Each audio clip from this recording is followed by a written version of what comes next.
Hey guys, welcome back to The Readers. I hope you are having an amazing day. Let's get right into the stories. The first one is an entitled people's story. 3 years ago, I walked away from my soul-crushing investment banking job in the city. 80-hour work weeks, fluorescent lights, and office politics had worn me down to a shell of myself. My grandfather's passing, while devastating, provided an unexpected path forward when he left me his cabin on 5 acres of woodland property about 2 hours from the city. Grandpa was something of an eccentric genius. A retired electrical engineer, he'd converted the cabin to be completely off-grid back in the early 2000s when most people still considered that kind of lifestyle reserved for doomsday preppers or extreme environmentalists. The cabin had a comprehensive solar array, a small wind turbine for cloudy days, and a meticulously designed battery bank system that could store enough power to last through a week of bad weather. The first 6 months were a steep learning curve. I'd spent weekends with Grandpa at the cabin growing up. But there's a difference between observing someone manage an off-grid system and being responsible for it yourself. I read his journals, called in favors from his old engineering buddies, and gradually became proficient at maintaining everything. I even expanded the system, adding more battery capacity and upgrading to more efficient panels. Life was peaceful. I started a small consulting business I could run remotely, planted a garden, and enjoyed the serenity of the woods. My nearest neighbors were at least half a mile away through the trees, and most were like-minded folks who valued their privacy and self-sufficiency. That all changed about 7 months ago when the property closest to mine, about a quarter mile down the dirt road, sold to a woman I'll call Karen. From the start, it was clear Karen had different expectations about rural living. She arrived in a gleaming luxury SUV, complained loudly about the bumpy access road, and immediately started renovations that seemed more focused on aesthetics than practicality. The quiet construction crew she hired spent weeks installing what looked like a magazine-worthy outdoor entertainment area complete with landscape lighting, a hot tub, and an outdoor kitchen. Our first direct interaction happened when she marched up my driveway one afternoon while I was checking my solar panels. "Hi there, neighbor," she called, gesturing at my solar array. "Those things actually work? I thought they were just for show." I explained that they powered my entire home. "But what about at night, or when it's cloudy?" she asked, peering skeptically at my setup. "That's what the battery bank is for," I replied. "It stores excess energy for when the panels aren't producing." "Huh," she said, looking unimpressed. "Seems like a lot of hassle when you could just connect to the power grid like normal people." I tried explaining that independence from the grid was precisely the point, but she just shook her head. "To each their own, I guess. But don't come knocking when your little science project fails and you need real power," she said with a laugh that set my teeth on edge. Over the next few months, our interactions followed a similar pattern. She'd make dismissive comments about my hippie lifestyle while simultaneously complaining about her own electricity bills. When I suggested she could look into her own renewable energy options, she scoffed. "I'm not living like some backwoods hermit just to save a few dollars," she said. "I need reliable power for my life." Her life, as far as I could tell, involved running her hot tub daily, keeping her outdoor area lit up like a stadium at night, and cranking her air conditioning so high you could feel the cold air radiating from her windows on a summer day. I'd largely decided to just avoid her when I noticed something strange with my power system. About 3 months ago, I started seeing unusual drops in my battery levels overnight. At first, I chalked it up to some inefficiency in the system or perhaps a battery beginning to fail. I spent weeks troubleshooting, even ordered a new charge controller thinking that might be the issue.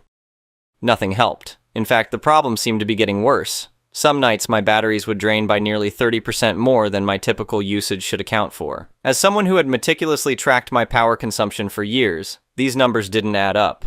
One Saturday morning, after a particularly bad power drain, I decided to do a complete inspection of the entire system. I checked all connections, tested the batteries individually, and then began walking the perimeter of my property to make sure there weren't any issues with the wiring from the panels. That's when I saw it.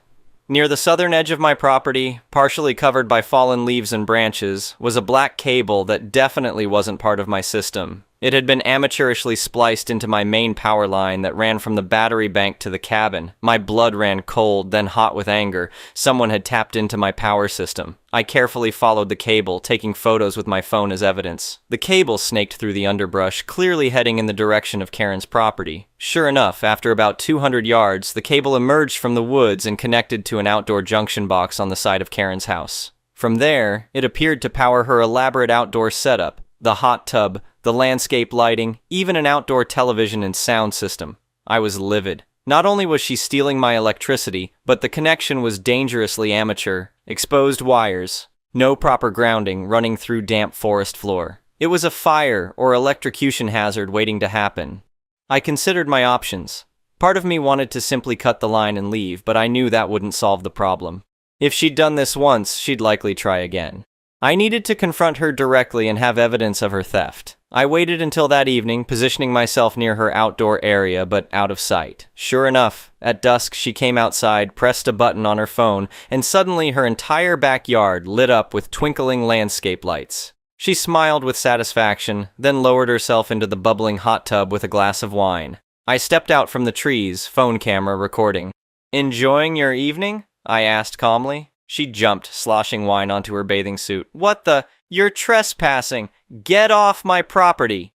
"Interesting accusation coming from someone who's stealing electricity from me," I replied, keeping my voice level. Her face cycled through several expressions: shock, confusion, and finally, indignation. "I don't know what you're talking about," she said, but her eyes darted to the junction box where I'd discovered the illegal connection. I held up my phone, showing her the photos I'd taken. "I've documented the entire illegal line from my power system to yours. Want to explain that?" That's when things got truly bizarre. Instead of apologizing or even trying to deny it further, she went on the offensive. "Oh, please," she scoffed. "You have all this extra power you're not even using. Do you know how much the electric company is charging these days? It's highway robbery. Besides, my brother-in-law who installed this said it's perfectly safe." I was momentarily speechless. "You do understand that my system costs thousands of dollars to install and maintain, right? That I carefully calibrate my usage to ensure I have enough power? That what you've done is literally theft and incredibly dangerous?" "Theft," she laughed. "It's just borrowing from a neighbor. I thought you off-grid types were all about sharing resources and community support." "Community support doesn't mean stealing someone's resources without asking," I said. "I want this connection removed immediately, or I'm calling the sheriff." Her face hardened. "Go ahead. No one's going to care about your little power squabble, and good luck proving I did anything." I held up my phone again, still recording. "I already have proof, and the electrical code violations alone would interest the county inspector." That struck a nerve. She stood up in the hot tub, pointing a finger at me. "You listen here. I have friends on the county board. One word from me, and they'll be looking at your little hermit setup with a microscope. You think everything you've built here is up to code? Want to find out?" I left after making it clear that the connection needed to be removed by the next day. It wasn't. Instead, when I checked the following morning, the amateur cable had been better concealed with dirt and leaves, but was still very much in place. I decided it was time to approach this methodically. First, I contacted a licensed electrician to come document the illegal hookup and the potential dangers. He was appalled, taking extensive photos and providing me with a written assessment that called the setup a fire hazard of the highest order. Next, I hired a security company to install cameras monitoring my power system and the property line. I also installed tamper-evident seals on all my equipment. With this documentation in hand, I filed a formal police report for theft of services. The officer who came out was initially skeptical. They didn't get many complaints about stolen electricity in off-grid scenarios, but the electrician's report and my photos convinced him this was serious. Then I had an attorney send Karen a formal cease and desist letter detailing the evidence, the safety violations, and estimating the cost of the electricity she'd stolen based on my system's capacity and investment. While waiting for these formal processes to work, I implemented a technical solution. With help from one of Grandpa's old colleagues, I installed a secondary circuit with monitoring capabilities. If anyone tapped into my system again, it would not only trigger an alarm, but would also cut power to that section while preserving the rest of my system. Karen's response to the legal notice was to escalate her campaign against me. She began telling other neighbors that I was harassing her, that I was running an illegal power operation, and that I'd tried to overcharge her for a little electricity after offering to share. Thankfully, most of my neighbors had known my grandfather and were familiar with off-grid systems. They were skeptical of her claims. One even confided that Karen had approached him about sharing his generator during power outages, which he'd firmly declined. Things came to a head about 3 weeks after my discovery. My alarm system alerted me to tampering in the middle of the night. I checked the security camera feed to see Karen and a man I didn't recognize attempting to reconnect to my system after I'd removed their original connection. I called the sheriff immediately, and deputies arrived while Karen and her accomplice were still on my property. The man turned out to be her brother-in-law, who admitted he'd installed the original connection. "I didn't think it was a big deal," he protested as the deputies questioned him. "It's just a little electricity, and she said you were friends who had an arrangement." Karen was furious, screaming that I was overreacting and that normal neighbors help each other out. The deputies were unimpressed, especially when they saw the electrician's safety report. The county electrical inspector came out the next day. After examining the illegal connection and the damage done to my system, he issued Karen multiple citations for code violations. He also decided to inspect her entire property, which led to discovering several other unpermitted modifications she'd made to her house. The legal consequences unfolded over the next few months.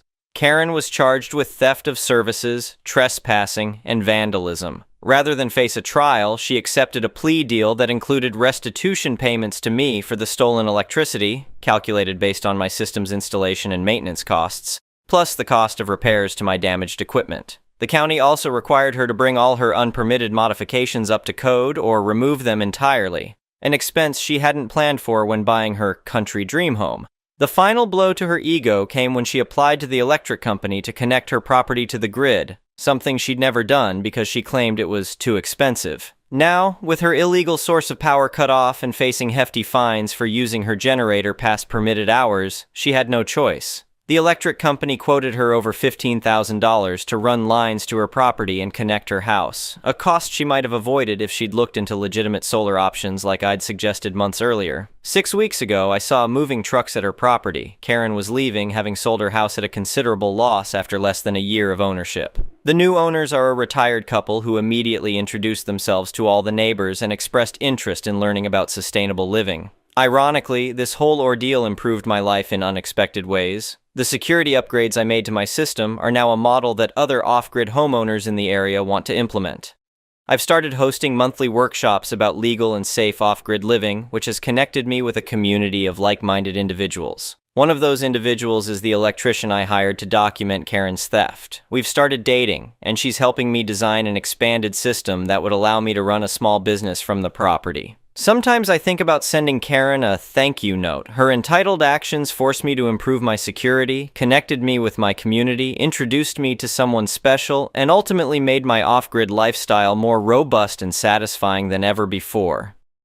But instead, I just enjoy my peaceful evenings on the porch, watching my reasonably lit garden and knowing that every watt of power I use is generated sustainably, stored efficiently, and, most importantly, mine. The next one is a pro-revenge story. This story is in 4 parts, and I apologize for the length. I also apologize for any teacher slang I use, as it is like second nature to use it just like military cargo was when I was in the military. Basically, I was told that all the assistant vice principals in the district, other hand at the high school, were being let go, and a teacher on assignment, TOA, was going to take our jobs. I was not heartbroken over this, but was treated badly by the new admin team taking my job and my principal's job. Also, I tried to help my staff on my way out, and it seems my bosses cared more about their images than my staff's happiness. So here is the story. Part 1. So, none of the other admin in my district had received our contracts for the coming school year yet. I was wondering what was going on, but I heard rumors about a pay scale shift, and that was the reason for it. I found out Wednesday what is actually happening. Every assistant principal and vice principal in the district, why we have 2 different titles, I have no idea, is not getting renewed contracts, except the ones at the HS. Their positions is being eliminated, and their jobs are being replaced with a new position that pays a teacher's salary plus a $2,000 stipend. They are replacing the APs with learning coordinators. Apparently the budget is the given reason, but I also heard rumors from someone at the district office. Each of us APs VPs were scheduled to meet with one of the ASST Supers Wednesday. We thought it was about our contracts, and we were correct. When I arrived, the acting superintendent was there with the head of HR. I was told about the elimination of my position, but not the reasons why. I was then given an option for the coming school year. I could go back into the classroom, I could work in the district office, or I could apply and interview for the new positions that is replacing my job. What the duck? I wouldn't care one lick if I was told that my position had been cut completely and I needed to go back into the classroom. I love the classroom. I miss teaching full-time. However, to tell me to apply and interview for a job I already have is bullcrap. We were told to give the district our answers by Friday and they would draw up contracts or schedule interviews. Wednesday afternoon, I went to see Tony, who is an ASST, superintendent and one of the few decent leaders in the school district. I heard from Tony that there was an internal shakeup, but he wasn't allowed to talk about it or even give me a hint about what happened. However, one of the ASST supers was being reassigned, aka demoted, to being the principal of my current school. My principal was not coming back due to health reasons. The superintendent was released from his contract, and my school's new learning coordinator position had already been filled. Who filled it? A school counselor from one of the high schools who just happens to be a friend and lackey of the ASST. Sup. That is now the new principal. So early this morning I gave them my answer. I decided that I didn't need until Friday to decide. I tried to make sure I sounded professional, but I made sure that my message was getting across by speaking with authority. I went into the acting superintendent's office and told him that I thought that laying off a bunch of people so they could hire others to do the same job but at less pay was bullcrap. I told him that the way the school district handled certain situations was idiotic. I then gave several examples. I next told him that he was going to ruin a perfectly good school with an amazing team of educators by putting a lazy, mean, parent-pleasing person in as its new principal and letting her put a lackey in as her second in command. I said that she was as useless as a screen door on a submarine and as mean as Dolores Umbridge. I finished the 3-minute speech by stating that I will work my ass off and finish the school year strong. I will prep things for the next school year so that the teachers have an easier time. I also let him know I would never work at or recommend the district to anyone ever again. Then I left letting him know that I expect an amazing letter of recommendation by the end of the school day Friday afternoon since I earned it for my service the past few years. So what am I going to do now? Well, I called up an old friend Wednesday who is currently a principal at a STEAM charter school that's part of a chain of charter STEAM schools and asked if he had a teaching position available. He's been asking me every year for the past 5 years to come work for him. He told me he had 3 openings and I could have my pick of them. So next year I will be drum roll please, 6th grade teacher, and I am very happy about it. I even get to design my curriculum as long as it meets state standards. I could apply elsewhere for admin positions, but I think I need a break from school leadership. I need to love my work again like I used to as a teacher. Yes, there are many challenges, and sometimes I hated going to work, but I do love being a teacher. I feel bad for my current staff because the regime change will hit them hard, but there is nothing I can do about it. I wish I could help them. The most I could do would be to take a teaching position at my current school, but then I would be miserable with them and be helpless to do anything to aid them. So for myself and my daughter, who I love more than anything, I am making the move to a new school and going back to what I enjoy doing, teaching.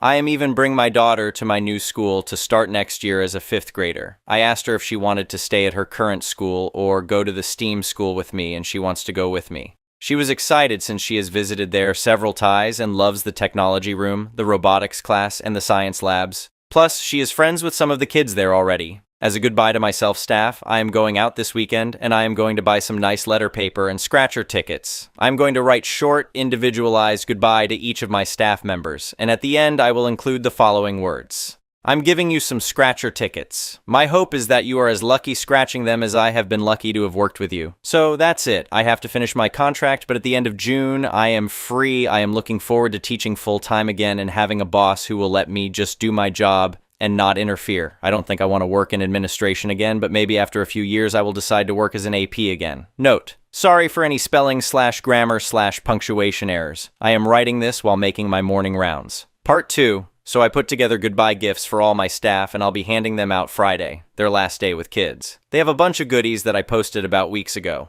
I was thinking this weekend about how to give the finger one more time to the district office and help my teachers out, even in a small way, so I came up with it Sunday night. My district requires each teacher to attend additional training throughout the year. These are outside of the regular staff development trainings. They are run by district staff, SPED teachers, and admin. The training normally lasts 3 hours, and the teacher gets a certificate for the time spent in the training. Each teacher is required to attend 24 hours of these before the end of the school year. Most teachers take them over the summer if they are offered, so they don't have to take them during the school year. So yesterday morning, before work, I was making copies of the certificates for all the courses I have run here the past few years. classroom management strategies, lockdown procedures, social studies strategies, math strategies, reading comprehension, and environmental print. I am going to fill them out with each of the teachers' names and number of hours. I am adding all the times I ever spoke to the staff about these topics and putting down hours to correspond, rounding up to the nearest hour-ish. Wouldn't you know, each of those topics was 3 to 5 hours in length. Each staff member will have exactly 24 hours worth of training. I filled out the dates of the training for the 2022-2023 school year. Oh, and I have an attendance sheets with all of their names and have them marked as being present.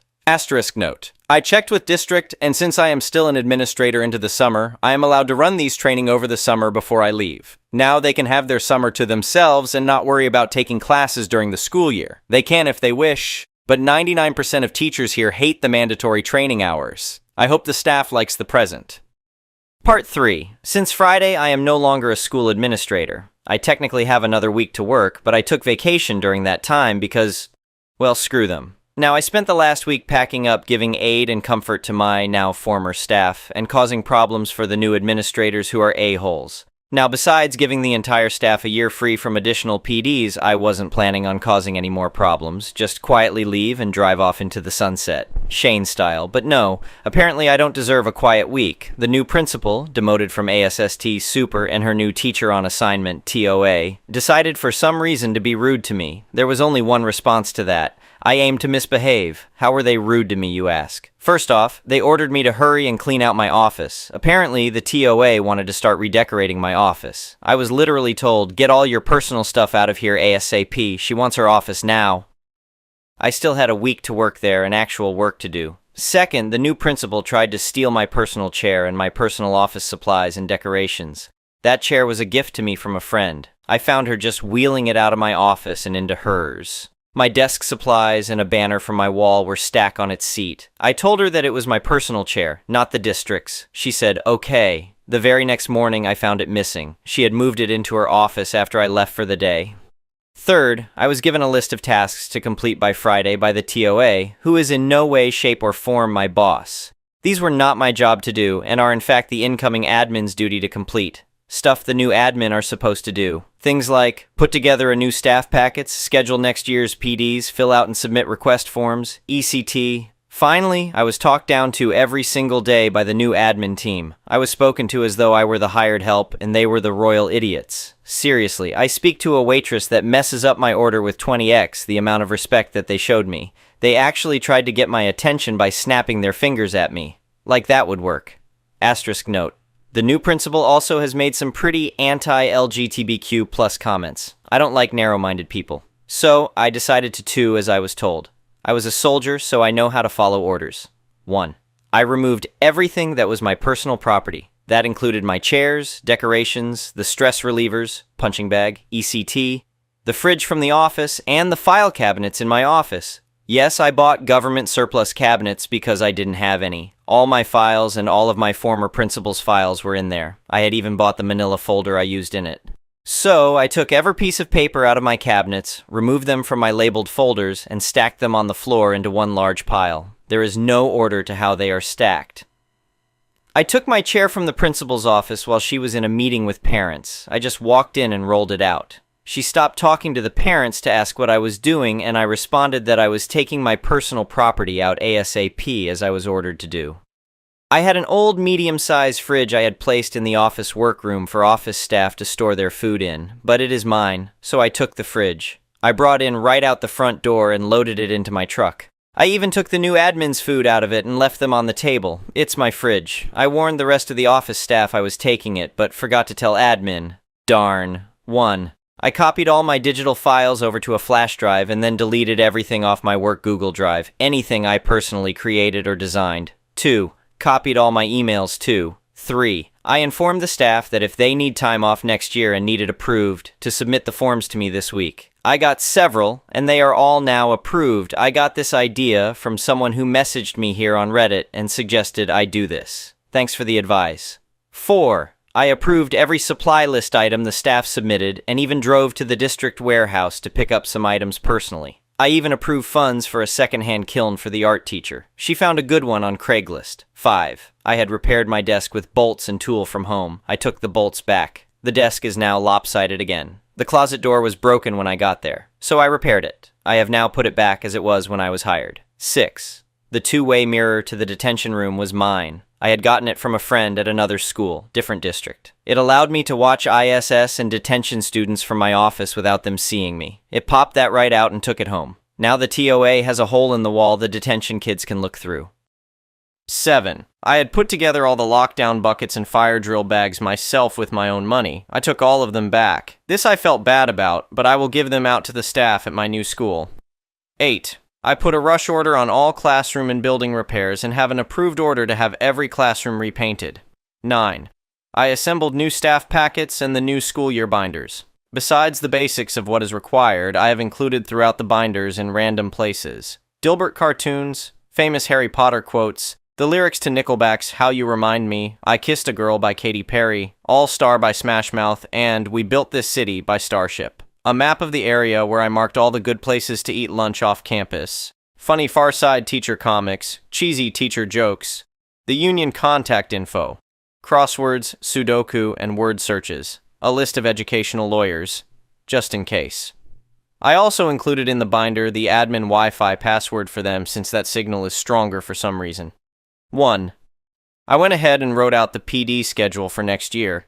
Oddly, every Wednesday is listed as free time or work in your classroom. I'm sure they will change it, but I don't know when they will find out what it says. 2.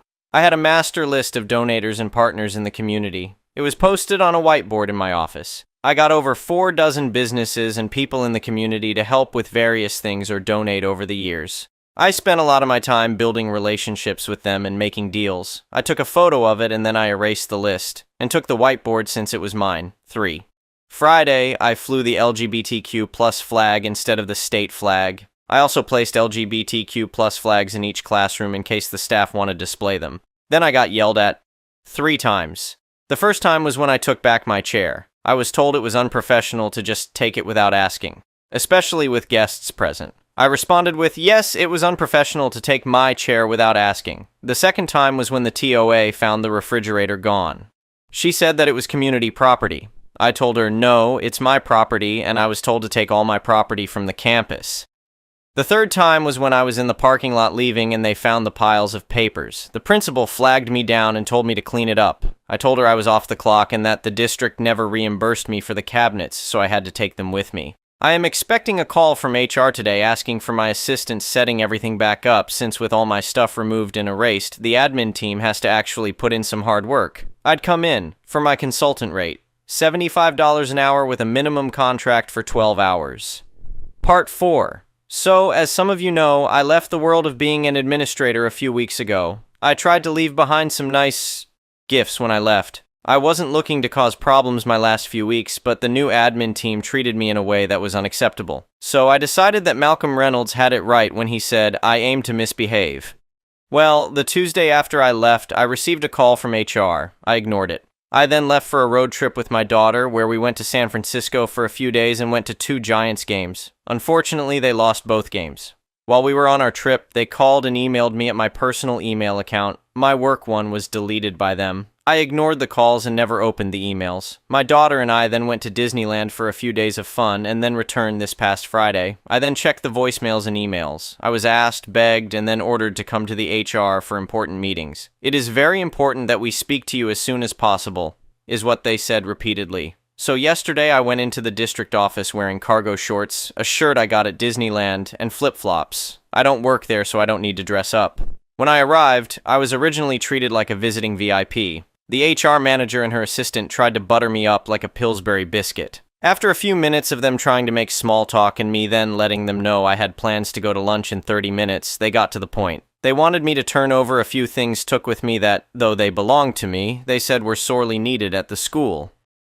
They gave me a list from the new principal which included, but limited to, my chair, seriously, my refrigerator and appliances, my community contacts board, people businesses that I build relationships and partnerships with, my personally designed forms and worksheets, two-way mirror, my lockdown buckets and fire drill bags. They also wanted copies of every record I kept and notes I took on the staff and students. The notes I took on the staff were so I could personalize gifts for them and have conversations with them on their interests. I said no to all those requests. I told the ladies that the furniture and appliances were mine that I brought in. I stated that the chair was a gift to me from a friend and that the new principal can afford to buy her own chair. I also stated that I left any official school district documents there and any I took with me and/or deleted were of my own making and my intellectual property. I also stated that my contacts were developed over the years on my personal time and at personal cost to me. I also stated that everything I took that I had submitted reimbursement was never reimbursed. I kept my records and pay stubs. I never saw a red cent from those submissions. They offered to pay me for some of the items and gave me a rough figure of what the district would pay me to return the fridge, the forms, buckets, bags, mirror, and contact board. I told them that I did not want to hand them over to the new admin team since they had treated me so poorly. They asked me again and tried to reason that some of those things could be interpreted as school property. I told them that they were welcome to try and force me to return anything that was legally mine to them, but I would be willing to fight it in court. I also told them that those two new administrators made me uncomfortable and that their treatment of me could be considered making a hostile work environment, especially when they tried to make me do their jobs for them. I then gave the HR team my lawyer's info. Asterisk note. I dated a lawyer after my divorce for a few years and we are still good friends, and she has offered herself as my forever retained lawyer that I can use her name and she'd help me if she could. I rarely use her name, but when I have needed her legal advice, she always comes through. I also help her with physical chores when she or her family needs help. I then wish the lady a good school year and the term to come and left. I doubt I will ever hear from them again. Update: Karens with power are as dangerous as they are annoying. Ever notice that there are always people out there that just have to break beautiful things? The people who see a sand castle and stomp on it, or the idiots who visit Stonehenge and carve their names into it. Why? Note: the new principal is the kind of person who smiles when things go wrong because she has already thought of someone to blame it on.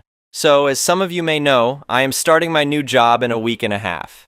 I haven't heard back from my old district since I met with their HR department after my road trip with my daughter. But Monday I heard from the senior secretary, aka office goddess, of my old school. She's been at the school for something like 20 years and knows everything that is going on there. It's her turf. She cares about the kids and the staff, and she is amazing. Well, I got a call from her and she asked if I would do a welfare phone call to one of my former staff members who we will call Beth. I asked her why does she want me to call and why me instead of the someone who still works there. I don't work there anymore and I am sure someone at the school would be better suited for it, like a counselor. Then she told me why she wanted me to call. So, the new principal and TOA have made several changes to the school in their short time there. According to the office goddess, they have eliminated the house system. The old principal and I created 4 houses to have the kids compete year-round for points with prizes for the top house each year. Rent. Moved 8 teachers to different grade levels at the last minute, including moving a teacher who has spent her career, 15-ish years, only teaching kinder to teach the 6th grade.